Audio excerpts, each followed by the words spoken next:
చంద్రబాబు నాయుడు అనే వ్యక్తి ఏ రకంగా క్రెడిట్ చోరీ చేస్తాడు అనేది కూడా చెప్పింటే, డేటా సెంటర్ అనే దానికి ఫస్ట్ ఆఫ్ ఆల్ డేటా విశాఖపట్నంకు రావాలా కదా, వస్తేనే కదా డేటా సెంటర్ అనేది వచ్చేది. ఆ డేటా అనేది సింగపూర్ నుంచి కేబుల్ తీసుకొచ్చేదానికి అంకురార్పణ చేసింది వైఎస్ఆర్సీపీ ప్రభుత్వంలో జరిగింది. కాబట్టి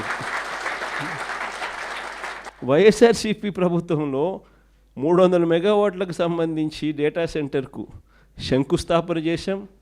అదానికి గూగుల్కు ఆ రోజుల్లోనే 2022లోనే నోయిడాలో గూగుల్తో కలిపి నోయిడాలో already data center Adani already కట్టాడు.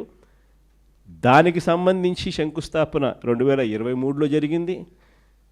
తర్వాత సింగపూర్ గవర్నమెంట్కు 2020 శంకుస్థాపన చేసిన రోజే తర్వాత 3-4 నెలలకే 2022లోనే సింగపూర్ గవర్నమెంట్కి లేఖ కూడా రాసినాం, కేబుల్ అక్కడి నుంచి వచ్చేదానికి మాకు ఫెసిలిటేట్ చేయండి అని. అవన్నీ జరిగితే ఈరోజు గూగుల్ వస్తూ ఉందాం. డేటా సెంటర్లో అసలు కట్టాలి అని అంటే ఫస్ట్ డేటా రావడానికి కేబుల్ కావాలి కదా. ఇవన్నీ అప్పుడు మనం చేసాం కాబట్టి ఇప్పుడు వస్తూ ఉంది.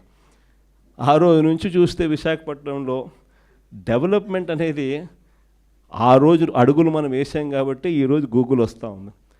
ఆ రోజు మనం మూలపేట పోర్టు మనం 30% కంప్లీట్ చేసాం కాబట్టి ఈరోజు మూలపేటలో పోర్టు కంప్లీట్ అయ్యే పరిస్థితిలోకి వస్తూ ఉంది. ఆ రోజు భోగాపురం ఎయిర్పోర్ట్కు 900 కోట్లు ల్యాండ్ అక్విజిషన్కి మనం ఖర్చు చేసినాం.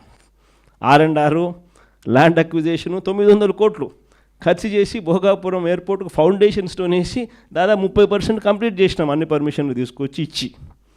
మనం చేసాం కాబట్టి అది కంప్లీట్ అవుతుంది.